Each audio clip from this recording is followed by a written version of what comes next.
السلام عليكم ورحمة الله.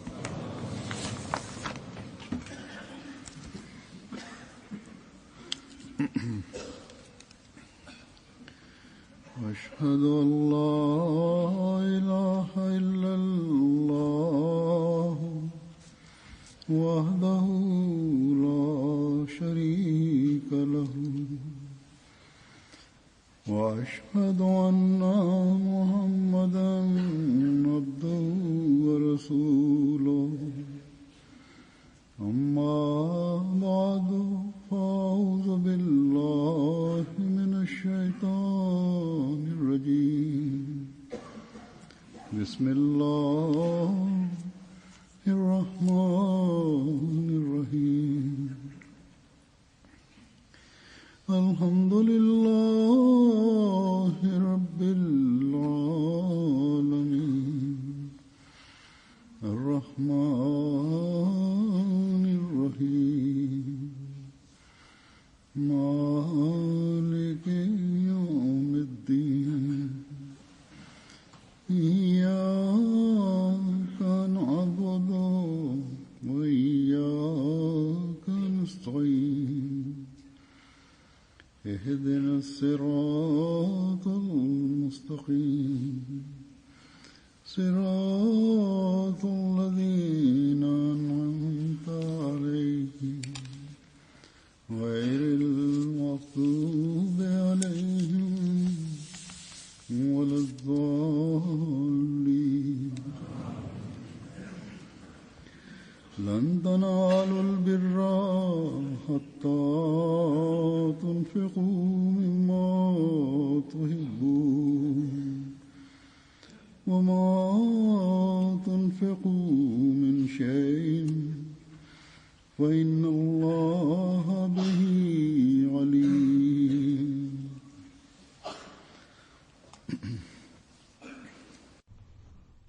Jamais vous n'atteindrez à la droiture, à moins que vous ne dépensiez de ce que vous aimez. Et quoi que vous dépensiez, assurément, Allah le sait très bien.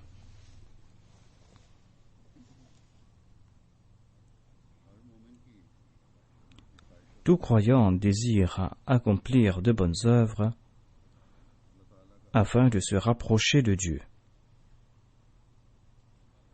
Dans ce verset, Allah le Très-Haut attire l'attention des croyants en leur disant que s'ils désirent accomplir de bonnes œuvres afin de mériter le plaisir de Dieu, eh bien qu'ils sachent que les bonnes œuvres exigent des sacrifices. Ainsi, le plaisir divin exige des sacrifices. Sacrifiez ce que vous chérissez le plus. Sacrifiez l'objet qui vous sera avantageux et profitable. Sacrifiez l'objet qui est pour vous source de confort. Sacrifiez l'objet qui garantira, selon vous, le bonheur de vos générations futures. Tous ces sacrifices ne sont pas ordinaires.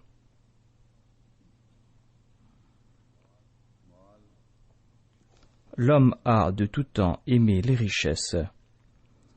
Allah évoque dans le Saint-Coran l'or, l'argent, des biens, des animaux, des champs, des vergers, autant d'objets aimés par l'homme, autant d'objets qui sont pour lui source de fierté.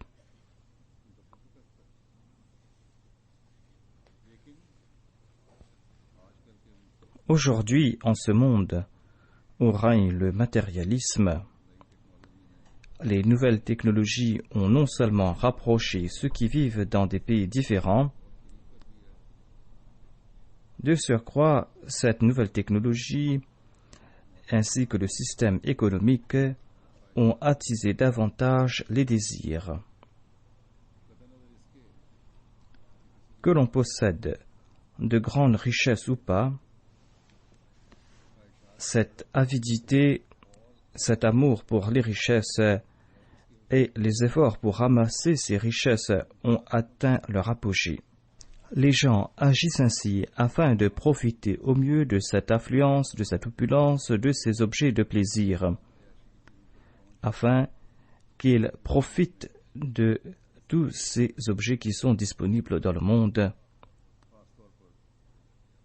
Cet état atteint son comble, en particulier dans les pays développés. Si Dieu nous en préserve, la situation de ces pays détériore. S'il y a une guerre qui s'éclate, eh bien, on ne pourra imaginer quelle sera la situation des gens d'ici. En tout cas, c'était là un point que je voulais mentionner en passant. Mais dans toutes les couches de la société, il y a cet amour pour les richesses. Il y a aussi cette avidité qui prend le nom des nécessités de la vie, et tous ces désirs ont atteint leur comble. En raison des médias et en raison du commerce qui a pris de l'ampleur, ceux qui habitent dans des pays en développement, ceux qui habitent dans des pays pauvres, aussi ont connaissance de ce luxe qui est présent dans les pays développés. Et dans ces pays, si cela ne concerne pas les pauvres en particulier, eh bien, même dans la classe moyenne, les désirs ont pris de l'ampleur et les priorités ont changé et les gens désirent acquérir ces nouveaux objets. En tout cas, le matérialisme a atteint son comble. Dans une pareille atmosphère, dire qu'il faut dépenser de ces choses que vous aimez le plus afin d'accomplir de bonnes œuvres, affirmer que l'on doit sacrifier ses désirs, affirmer que l'on doit sacrifier son confort, eh bien, pareils concepts sont tout à fait étrangers aux gens de ce monde. Une personne de ce monde dira que ce sont des choses dépassées, des concepts dépassés. Il pourra dire que certes, dépenser pour les pauvres, venez en aide aux pauvres et aux démunis, contribuer quelques sommes dans des œuvres charitables, mais dire que vous devez dépenser ce que vous aimez le plus, affirmer que l'on doit réprimer ses désirs et se sacrifier pour les désirs des autres, ou affirmer que l'on doit faire des sacrifices pour la cause de la foi, eh bien, ce sont des concepts farfelus, diront les gens de ce monde. Mais les gens de ce monde ne savent pas qu'aujourd'hui encore, il y a des gens qui connaissent et qui comprennent les préceptes du Saint-Coran et qui tentent de suivre ces préceptes du Saint-Coran. Ils ne savent pas qu'aujourd'hui encore, il y a ceux qui essayent d'acquérir ce qui est qualifié d'al-birr, c'est-à-dire ils essayent d'accomplir ces bonnes œuvres qui sont pour les autres le sommet des sacrifices. Ils consentent à des sacrifices afin d'accorder des avantages aux autres et ils sont toujours anxieux à cet égard et ils ont toujours le désir d'accomplir ces bonnes œuvres et afin de diffuser le message de la religion, ils sont toujours prêts à sacrifier leurs biens, leur vie et leur temps et ils atteignent les sommets dans ces domaines. Et ils essaient d'accomplir ces œuvres qui les font grandir de leur obéissance. Et dans cette obéissance, ils ne se soucient guère de ce qu'ils aiment le plus. La chose qu'ils aiment le plus, c'est d'être obéissants à l'ordre de Dieu.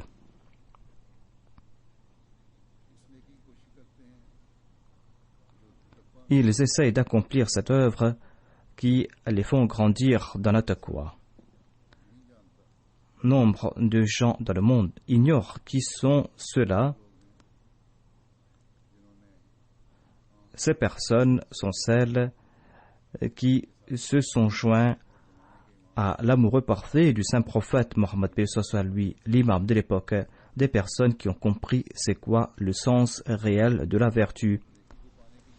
Et afin d'accomplir ces bonnes œuvres, eh bien, ces personnes ont pris la direction de ceux qui ont profité des faveurs du saint prophète Mohammed paix soit lui, des personnes dont les sacrifices étaient des plus fabuleux. Dans un hadith, il est dit que lorsque ce verset fut révélé, Lan tanalu birra hatta tunfiqu mimma tuhibbun, eh bien, il y avait Abu Talha Ansari qui était un des Ansar de Médine, qui était une personne riche qui avait plusieurs attraits, et son verger préféré et le meilleur de ses vergers était celui qui s'appelait Beruha. Talha aimait beaucoup ce jardin. C'était un jardin qui était proche de la mosquée du saint prophète Mohammed paix soit lui, et le saint prophète paix soit lui visitait souvent ce verger. Par la suite, après la révélation de ce verset, Abu Talha est parti voir le saint prophète Mohammed paix soit lui, et il lui a dit: la possession que j'aime le plus est ce verger nommé Beruha. J'offre ce verger pour la cause de Dieu. Ces personnes étaient des étoiles étincelantes. C'étaient des personnes qui marchaient sur les voies de la vertu et qui guidaient les autres. L'imam de l'époque a cité l'exemple de ses compagnons et il a attiré notre attention à ce sujet à maintes reprises. Dans nombre de ses écrits, le Messie promis alayhi salam nous a expliqué les enseignements du Saint-Coran et les injonctions du Saint-Coran. Il nous a fait comprendre comment comprendre le sens de la vertu. Il nous a informé à propos des normes élevées des sacrifices et il nous a encouragés à suivre les exemples des compagnons du saint prophète Mohammed paix soit lui. Le Messie premier alayhi salam a déclaré que les disciples du Messie promis doivent suivre ces exemples. Le Messie premier alayhi salam déclare: aucune personne ne peut affirmer qu'elle accomplit de bonnes œuvres en dépensant des objets sans valeur et des broutilles. La porte de la vertu est très étroite. Sachez que aucune personne ne pourra passer par cette porte étroite en dépensant des objets sans valeur, parce qu'il est dit: Lan talanul birra hatta tunfiqu mimma tuhibbun. Tant que vous ne sacrifiez pas ce que vous aimez le plus, eh bien, vous ne mériterez pas le titre de bien-aimé. Si vous ne désirez point souffrir et si vous ne désirez point accomplir les véritables bonnes œuvres, croyez-vous que vous aurez du succès? Croyez-vous que les compagnons du saint prophète paix soit lui ont mérité ces titres gratuitement? Pour mériter des titres mondains, les gens font de grandes dépenses et endurent mille et une souffrances. Et c'est après ces efforts qu'ils arrivent à mériter ce titre ordinaire qui ne peut accorder aucune sérénité. Croyez-vous donc qu'il est facile de mériter ce titre radiyallahu anhum, un titre qui est un signe du plaisir de Dieu, un titre qui accorde la vraie sérénité et la vraie tranquillité au cœur? Sachez que le plaisir divin, qui est la source de vrai plaisir, ne peut être acquis sans endurer des souffrances temporaires. Sachez qu'on ne peut pas tromper Dieu. Bénis sont ces personnes qui ne se soucient pas de ces souffrances pour mériter le plaisir divin. Parce que le croyant va mériter le plaisir éternel et le confort éternel après ces souffrances temporaires. Le Messie premier alayhi salam a déclaré: l'homme aime la richesse. Et selon la science des interprétations des rêves, Il est dit que si quelqu'un a vu en songe qu'il offrait son foie à un autre, cela signifie qu'il lui offrirait ses biens. D'où la raison de ce verset Lan talalul birra hatta tunfiqu mimma tuhibbun. Jamais vous n'atteindrez la vraie droiture à moins que vous ne dépensez de ce que vous aimez le plus. Ceci est essentiel afin d'acquérir la foi et la taqwa réelle. Prouver sa sympathie à l'égard de l'humanité exige que l'on dépense ses biens pour la cause de Dieu. La compassion envers l'humanité est la deuxième face de la foi. Sans celle-ci, la foi sera imparfaite, la foi ne sera point ferme.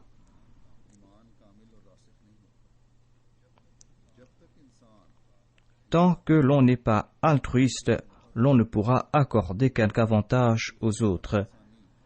L'altruisme est une vertu essentielle afin que l'on puisse prouver sa compassion à l'égard des autres. Et le verset cité plus haut, Lan talalul birra hatta tunfiqu mimma tuhibbun, préconise cet altruisme.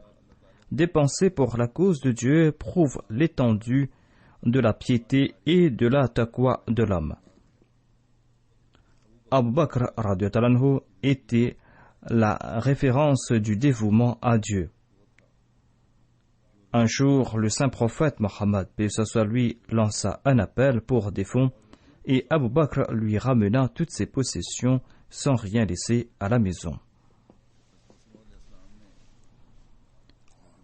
Le Messie premier d'Islam a créé une jamaat et les membres de cette jamaat ne se sont pas contentés d'écouter ses conseils pour se détourner de lui. Au contraire, après avoir écouté ses conseils, ses disciples ont laissé leur exemple de sacrifice. En nombre d'endroits, le Messie premier d'Islam en a fait mention.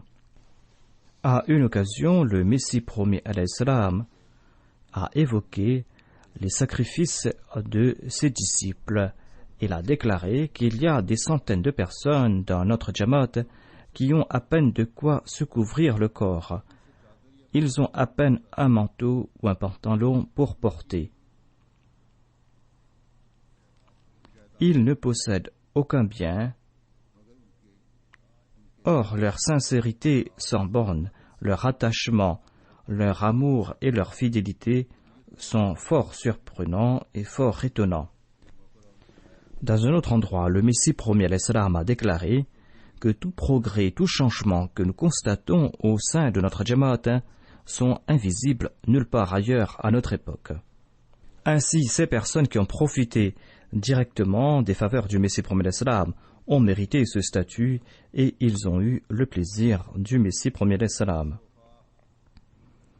Mais croyez-vous que cette sincérité, cette fidélité s'est amenuisée après le passage du temps? Certainement non. Tout comme je l'ai déclaré, aujourd'hui encore, il y a au sein de la communauté du Messie premier d'Islam des hommes, des femmes et des enfants qui sont emplis de cette sincérité, de cette fidélité.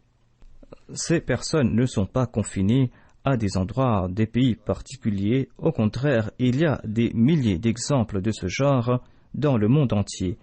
Des exemples de ces personnes qui ont compris le sens de ce verset, Lan talalul birra hatta tunfiqu mimma tuhibbun. Des personnes qui ne cessent d'accroître leurs sacrifices. Parmi eux, il y a des anciens et il y a aussi des nouveaux. Des personnes qui ont embrassé l'Ahmadiyya quelque temps de cela. Il y a peut-être parmi eux des gens qui ont embrassé l'Ahmadiyya quelques mois de cela. Des personnes qui, auparavant, avant d'embrasser l'Ahmadiyya, s'étaient tournées vers les plaisirs de ce monde, avaient comme priorité les plaisirs de ce monde. Mais après avoir embrassé l'Ahmadiyya, ils ont dépensé, ils ont sacrifié tout ce qu'ils possédaient, tout ce qu'ils aimaient pour la cause de la foi. Voilà la révolution que le Messie premier d'Islam a apportée à notre époque. Il a changé les priorités des gens. Et aujourd'hui encore, La parole du Messie promet l'Islam est en train de s'accomplir. La parole du Messie promet l'Islam s'applique à ces personnes, à savoir qu'on est fort surpris en les voyant. En voyant leur sacrifice, nous sommes fort étonnés. Je vais présenter aujourd'hui quelques exemples de ces personnes sincères et fidèles. Tout comme l'avait déclaré le Messie promet l'Islam, ils ont à peine de quoi se couvrir le corps, mais ils sont emplis de sincérité et de fidélité. Je cite ici l'exemple d'une femme qui est aveugle. Notre missionnaire de la Sierra Leone relate qu'il y a une femme Ahmadi qui est aveugle et qui habite dans une région de la Sierra Leone. Elle avait promis 2000 léones pour le plan Tahrir Jadid. Lorsqu'on lui a contacté pour collecter cette somme, elle a dit que j'étais soucieuse à cet égard. Étant donné que je suis aveugle, je n'ai pas de grands revenus et je ne pourrai pas contribuer cette somme. Il m'est très difficile de contribuer cette somme. Mais elle a dit que de toute manière, j'ai fait une promesse et je vais contribuer cette somme. Et elle a dit que je vais emprunter de l'argent de ma sœur non Ahmadi pour contribuer cette somme. Mais sa sœur a refusé. Elle a dit que tu es aveugle, tu n'as pas de revenus, je ne sais pas si tu pourras me rembourser cette somme. En tout cas, cette aveugle était très soucieuse. Et elle a dit au secrétaire mâle ou Tahrir Jadid de l'attendre quelque temps. Elle a commencé à prier et après quelque temps, un étranger est passé par là. L'aveugle était assise devant sa maison. Elle a appelé l'étranger et elle lui a dit: achète le tissu que je porte sur ma tête au prix de 2000 léones. Ce tissu qu'elle portait valait entre 10 000 et 15 000 léones. L'étranger était fort étonné et lui a demandé: pourquoi es-tu en train de vendre ce tissu à un prix si modique? La femme a dit que je dois contribuer dans le fonds Tahrir Jadid et je n'ai pas d'argent. L'étranger lui a acheté ce tissu et lui a offert ses 2000 léones. C'était une personne noble et par la suite, il lui a retourné le tissu en disant: c'est un cadeau de ma part. Voilà donc la sincérité et la fidélité d'une aveugle, d'une femme illettrée d'un coin reculé d'Afrique. Certainement, c'est Allah qui a fait naître ces sentiments en son cœur. Je vais présenter d'autres récits de ce genre. Le missionnaire en charge de la région du Rajasthan de l'Inde rapporte que il y a une jamaat du nom de Bolabali dans la région. Lorsqu'il est parti dans la région, il a rencontré là-bas une personne qui a 65 ans, qui est souvent malade et qui n'a pas de revenus. Au cours de l'année, il ne travaille que 100 jours. Son épouse aussi doit travailler pour joindre les deux bouts. La situation de la maison est très difficile. Quand on lui a demandé de contribuer pour la cause de Dieu, d'offrir même une somme modique, parce que c'est là une obligation pour les croyants, eh bien, il a offert 1050 roupies. Le missionnaire lui a dit que votre situation financière n'est pas très bonne. Mais en dépit de cela, vous êtes en train d'offrir cette somme importante. Le missionnaire lui a dit, ou le secrétaire, ou la personne qui est partie le rencontrer lui a dit, que prenez une partie de la somme. Mais l'autre a commencé à pleurer. Il a dit que j'ai économisé cette somme pour la cause de Dieu. Cette somme est pour Dieu. Priez pour qu'Allah m'accorde la santé afin que je puisse présenter davantage pour la cause de Dieu.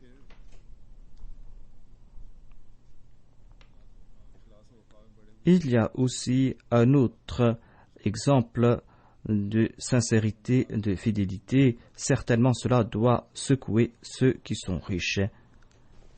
L'Amir Sahib du Bénin rapporte que le président de la Jamaat de Cotonou lui a envoyé la liste des personnes qui ont fait des promesses pour le plan Tahrir Jadid.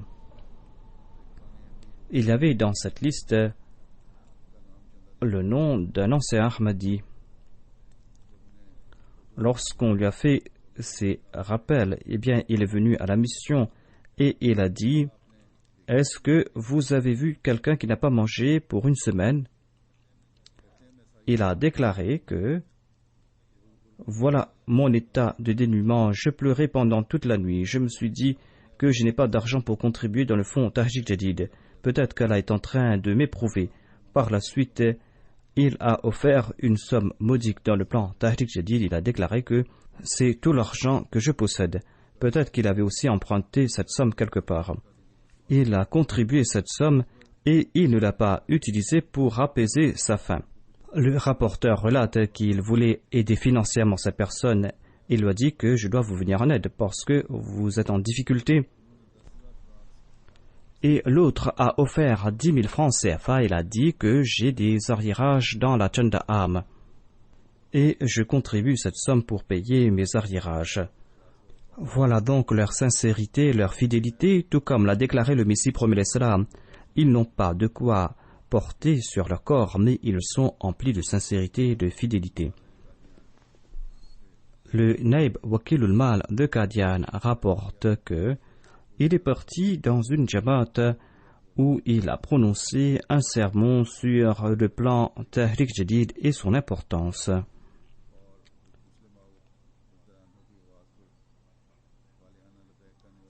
Et il a mentionné les sacrifices de ceux qui ont répondu à l'appel du deuxième calife.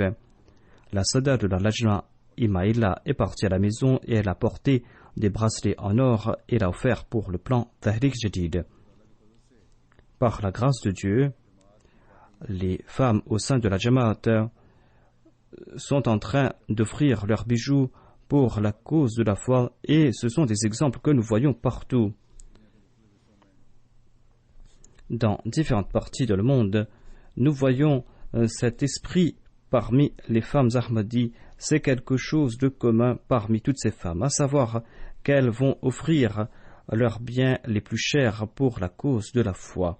Le secrétaire national du Tahrik Jadid de l'Allemagne rapporte que on avait organisé un séminaire sur le plan Tahrik Jadid dans la région de Hanau. Après le séminaire, un Ahmadi a porté au bureau du Tahrik Jadid les bijoux de sa femme. Il a dit qu'après la conférence, lorsque nous retournions à la maison, j'ai dit à ma femme que j'ai déjà fait ma promesse.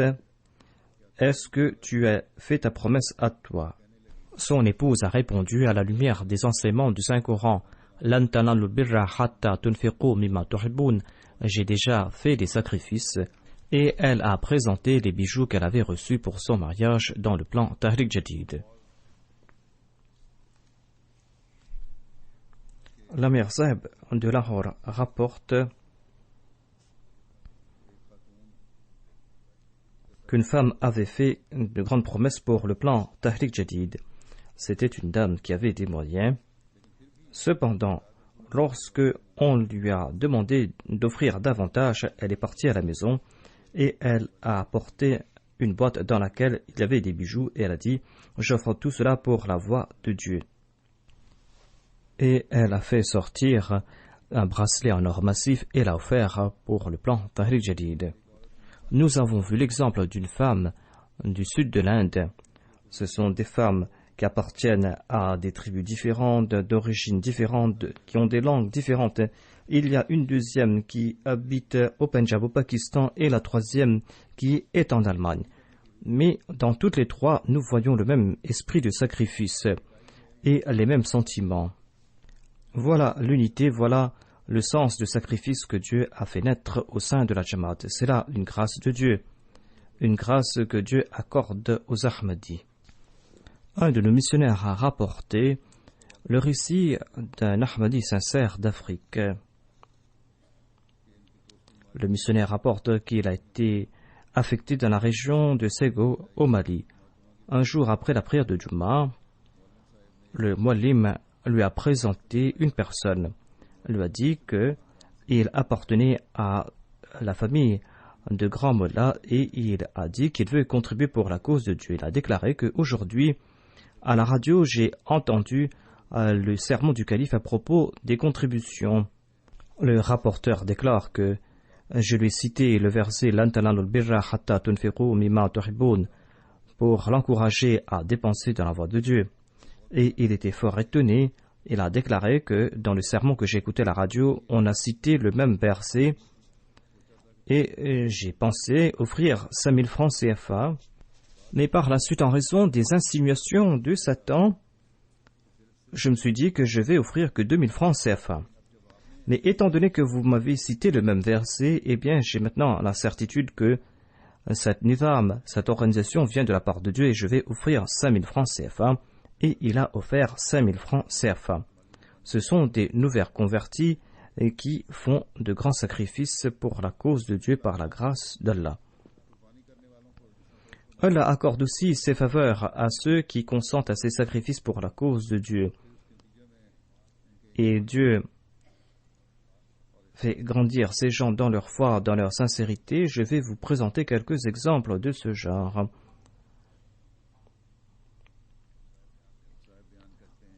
Un certain Ibrahim du Congo est un agriculteur.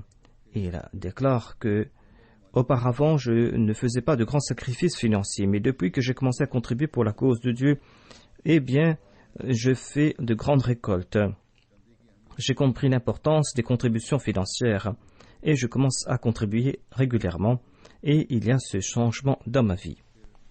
Il y a aussi un récit qui nous vient du Congo, le récit de Madame Mariam qui fait aussi de l'agriculture et elle dit qu'après chaque récolte, j'ai commencé à contribuer pour la cause de Dieu et j'ai fait l'expérience qu'après avoir contribué pour la cause de Dieu, mes revenus ont toujours doublé.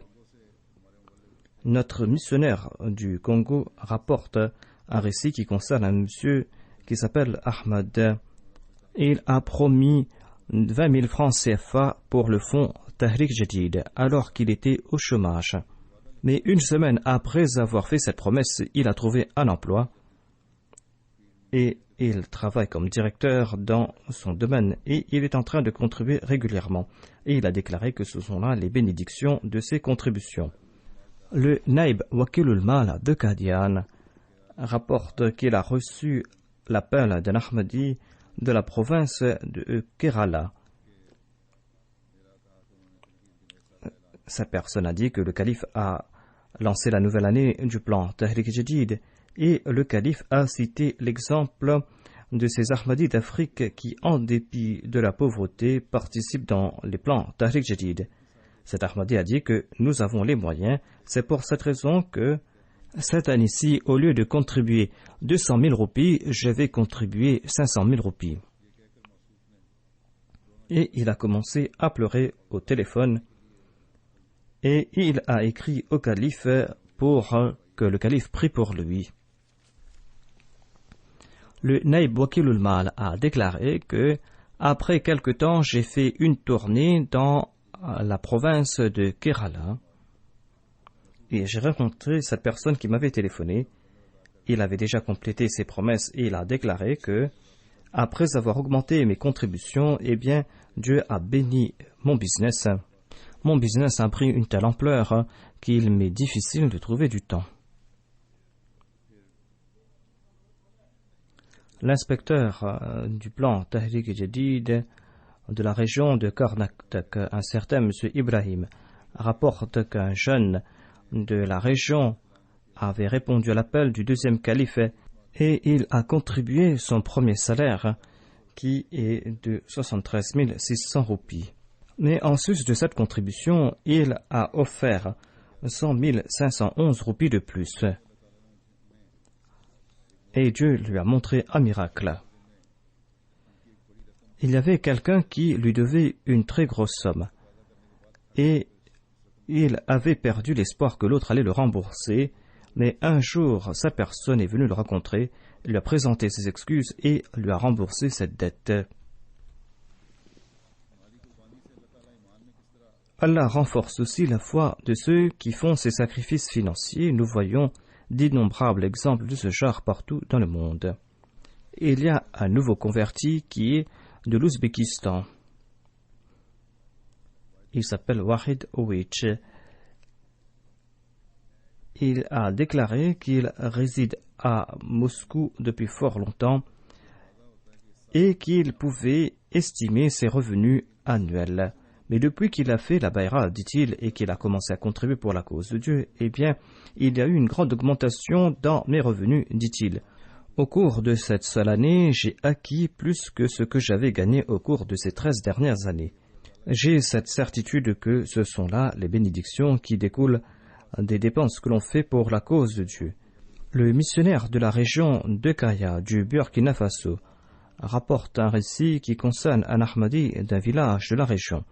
Cet Ahmadi a dit à un muallim qu'il désire accomplir le Hajj, mais qu'il n'a pas les moyens de se faire. Le muallim lui a conseillé d'être régulier dans ses contributions financières et qu'Allah va rétablir sa situation financière et qu'il aura l'occasion d'accomplir le Hajj. Par la suite, il a commencé à contribuer régulièrement et après quelque temps, il a dit au muallim qu'Allah a accompli ses désirs et qu'il a maintenant l'occasion de partir accomplir le Hajj. Et il a aussi ajouté que ce sont là les bénédictions des contributions financières. Il est retourné du Hajj et il est régulier dans ses contributions financières. Le président d'une Jamaat du Burkina Faso rapporte que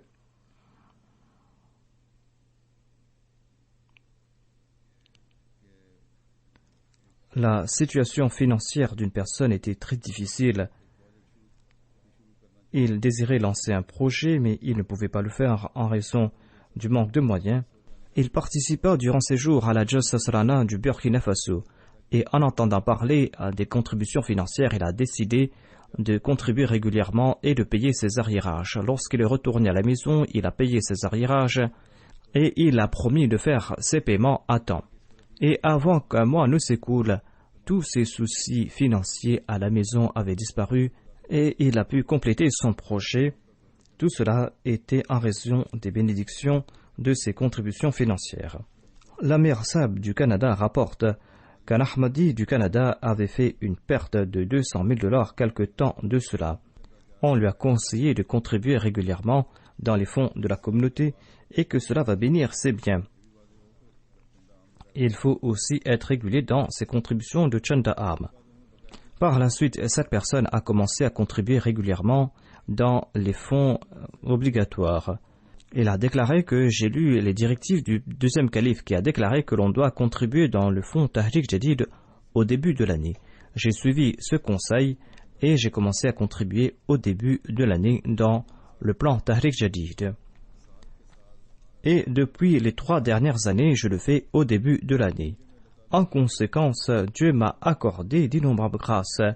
J'ai pu payer mes dettes, non seulement que j'ai payé mes dettes, mais je suis maintenant dans une grande aisance financière. Certainement, ce sont les bénédictions que Dieu accorde lorsqu'on dépense dans sa voie.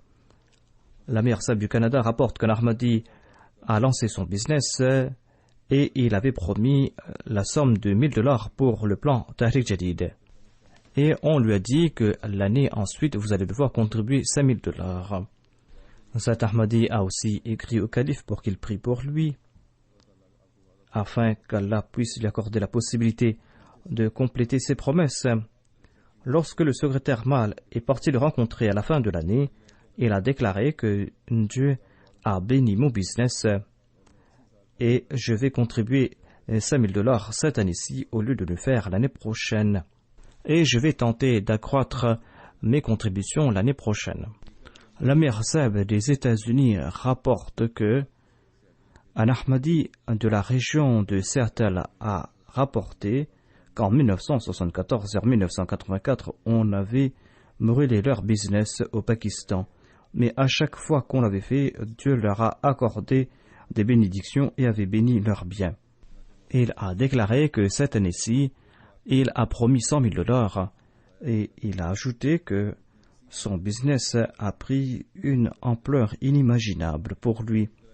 Un Ahmadi de Chicago a porté un chèque de $38,415. Lorsqu'on lui a demandé pourquoi est-ce qu'il a apporté cette somme spécifique, il a répondu que c'est toute la somme que j'avais dans mon compte et je l'offre pour la communauté. Il y a donc ces personnes dans ces pays, qui habitent dans ces pays développés, et qui sont là pour faire des sacrifices pour la cause de la foi et qui sacrifient tout ce qu'ils possèdent. Les nouveaux venus aussi ne cessent de grandir dans leur sincérité. Il y a un Ahmadi d'un pays arabe qui a fait la Bayra en novembre 2011.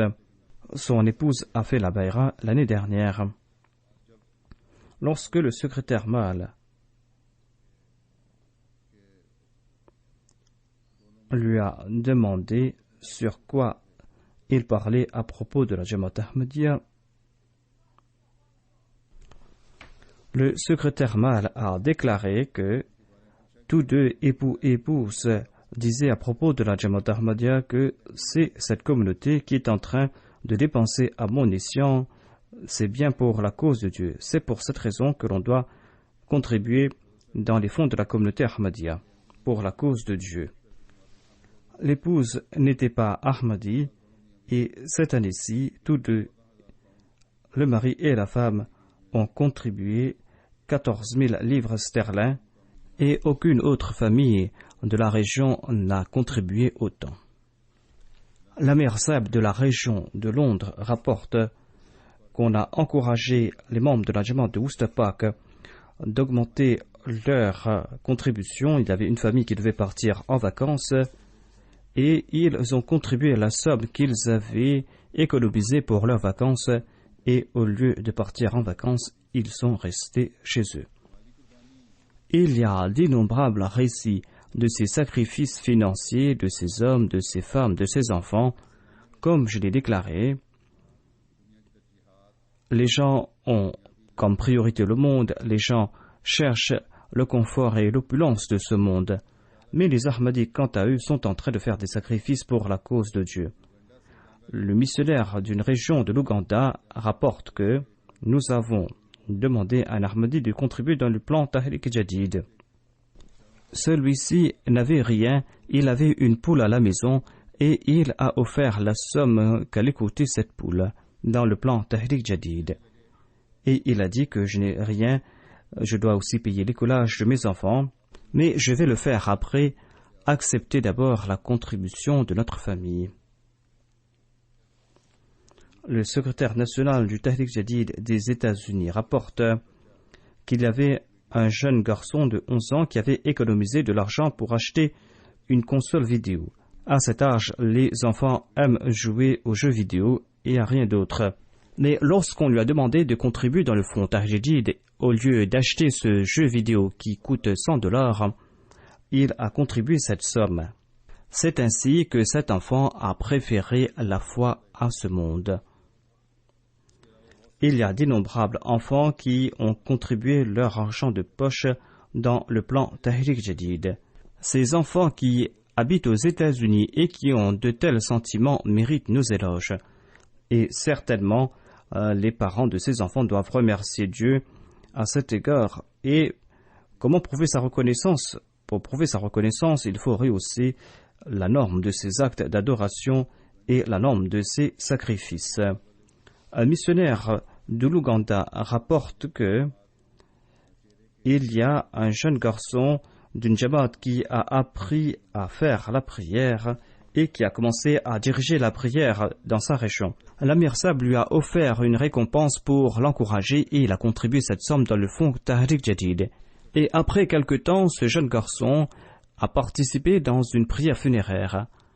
À l'heure de la prière, il a lancé l'appel à la prière d'une voix très mélodieuse. Une personne lui a offert une récompense et il a offert cette somme dans le fonds Tahrik Jadid. En voyant ce jeune garçon, les autres garçons de la Jamaat ont commencé à contribuer dans ces fonds et ils ont déclaré que nous allons faire des fouilles pour avoir de l'argent pour contribuer dans ces fonds. C'est ainsi que 6 garçons de la région ont contribué plus que ce qu'ils avaient promis. Ainsi, dans chaque coin du monde, il y a de telles personnes sincères que Dieu a accordé au Messie promis à l'Islam, des personnes qui ont compris l'esprit derrière ces sacrifices. Qu'Allah fasse que cet esprit de sacrifice perdure et qu'Allah accroisse la taqwa de toutes ces personnes.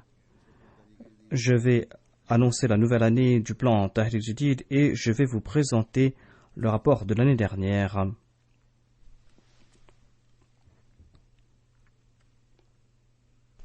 Par la grâce de Dieu, la 81e année du plan Tahrik Jadid est arrivée à sa fin le 31 octobre dernier et débute cette année-ci la 82e année du plan Tahrik Jadid. Et selon les rapports, au cours de l'année écoulée, la communauté a contribué 9 217 800 livres sterling, soit 147 000 livres sterling de plus comparé à l'année précédente. En dépit de la situation difficile au Pakistan, ils ont maintenu leur niveau de sacrifice et ils sont en tête de liste par la grâce de Dieu. En sus du Pakistan, en tête de liste, nous avons l'Allemagne qui est en première position par la grâce de Dieu. Là-bas, l'esprit de sacrifice est important. En Allemagne, on est en train de construire des mosquées. Les Ahmadis font des sacrifices pour la construction de ces mosquées. Et les gens m'écrivent, disent que nous désirons bâtir notre mosquée et nous sommes prêts à consentir à tout sacrifice. Mais ces Ahmadis participent aussi dans les autres fonds et font aussi d'autres sacrifices. En deuxième position se trouve le Royaume-Uni. Troisième position, les États-Unis. Ensuite, le Canada. En cinquième position, l'Australie. Ensuite vient l'Inde. En septième position, il y a un pays du Moyen-Orient. En huitième position, il y a l'Indonésie. Ensuite, en neuvième position, il y a un autre pays du Moyen-Orient. Et en dixième position, il y a le Ghana. Le Ghana qui a fait un grand bond. La Suisse qui était en dixième position se trouve maintenant en onzième position. Cette année-ci, c'est au Ghana qu'on a fait la plus grande contribution par tête et dans la monnaie locale. Ils ont augmenté leur contribution par 60%. Ensuite, par rapport à l'augmentation dans les contributions, vient en deuxième position l'Australie.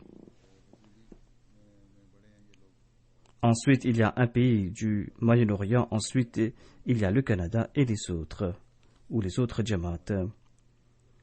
Par rapport aux contributions par tête, il y a en tête de liste 2 pays du Moyen-Orient. Ensuite, il y a eu la Suisse qui était en première position. Mais dans ces pays arabes, on est en train d'accroître ces sacrifices par la grâce de Dieu. Par rapport aux contributions par personne, eh bien, les États-Unis se trouvent en 4e position. Ensuite, l'Australie en 5e position. Ensuite, le Royaume-Uni et l'Allemagne. En Norvège aussi, on est en train de faire des progrès en ce sens. La Norvège qui est en 9e position. Et dans les petits diamants, il y a le Singapour, la Finlande et 2 pays du Moyen-Orient. Pour l'Afrique, en tête de liste, il y a le Ghana, le Nigeria, l'île Maurice, le Burkina Faso, la Tanzanie, la Gambie, le Bénin. J'ai toujours mis d'emphase sur l'augmentation du nombre de contributeurs, même s'il y a des contributeurs qui contribuent une somme symbolique. Cette année-ci, par la grâce de Dieu, le nombre de contributeurs était 2 311 000. On a augmenté le nombre de contributeurs par 100 000. L'Australie a fait un grand progrès dans ce domaine. 94% d'Ahmadis contribuent dans le plan Tahrik Jadid. Le Canada aussi a fait beaucoup d'efforts en ce sens. 91% d'Ahmadis y contribuent. L'Inde aussi a augmenté son nombre de contributeurs. On n'a pas encore reçu le rapport. En sus de cela, dans les pays d'Afrique, en tête de liste, il y a le Mali. Ensuite, il y a le Burkina Faso, Congo-Brazzaville, la Guinée, le Ghana, le Sénégal, l'Afrique du Sud. Tous ces pays ont augmenté leur nombre de contributeurs. En sus de cela, il y a les 5927 premiers contributeurs du plan Tahrik Jadid. 85 d'entre eux sont toujours vivants par la grâce de Dieu et ils sont en train de contribuer dans ces fonds. Pour ce qui est des 5842 contributeurs restants, ce sont leurs héritiers qui sont en train de contribuer dans leurs fonds. Les 3 grandes jamas du Pakistan sont Lahore, Rabwa et ensuite Karachi. Par rapport au nombre de contributions, il y a Islamabad, Multan, Quetta, Hyderabad, Mirbul Khas, Dera Ghazi Khan, Bahawalpur et Bahawal Nagar et Jang. Pour ce qui est des grandes provinces, il y a Sialkot, Faisalabad, Sargodha, Umarkot, Gujranwala, Gujarat, Tubatit Singh, Mirpur, Azad Kashmir, Okara et Nankana Sahib et Sangar. Voici les petits jamaats qui ont fait de grands progrès par rapport à l'année dernière. Il y a Hyderabad, Sabandasti, Gatiana, Shahzadpur, Kokar Harbi, Chaknau, Sahiwal, Bashirabad et Inayatpur. Les 10 grandes jamaats de l'Allemagne sont Neuwies, Roisham, Cologne, Nida, Mehdiabad, Neusenberg, Fredberg, Dreich et Koblenz. Les 10 grands amarats sont Francfort, Grasgau, Darmstadt, Wiesbaden, Meinheim, Waffelden et Waldorf, Dissenbach, Riedstadt et Offenbach. Les 10 grandes jamaats des États-Unis sont Silicon Valley, Détroit, Los Angeles, Seattle, Central Virginia, York, Harrisburg. Les 5 grandes régions du Royaume-Uni sont Londres B, Midlands et South. Par rapport aux contributions par tête, en première position, il y a la région d'Islamabad, Midlands, Southwest, North-East et l'Écosse. Par rapport aux contributions, les 10 grandes jamaats sont Masjid Fazal, en première position, Raynes Park, Worcester Park, New Malden, Gillingham, Birmingham South, Houghton Heath, Wimbledon Park et Glasgow. Les petits jamaats sont Leamington Spa, Wolverhampton, Spen Valley, Coventry, Newcastle.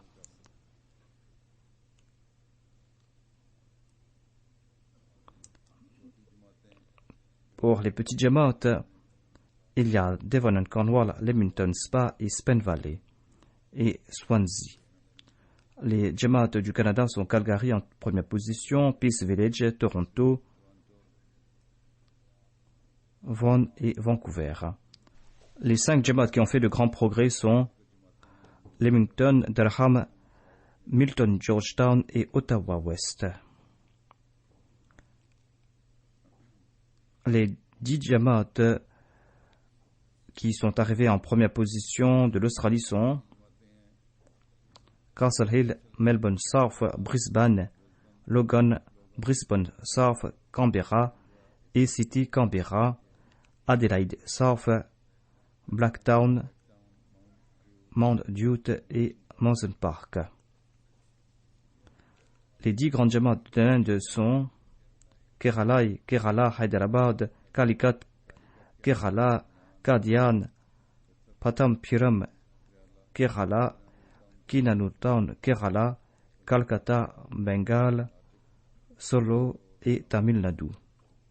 Les 10 provinces de l'Inde sont Kerala, Tamil Nadu, Karnataka, Andhra Pradesh, Jammu Kashmir, Orissa, Punjab, Bengale, Delhi et Maharashtra. Qu'Allah bénisse les biens et les personnes de tous ces contributeurs, qu'il leur accorde ses bénédictions et qu'ils ne cessent d'accroître leur sincérité et leur fidélité.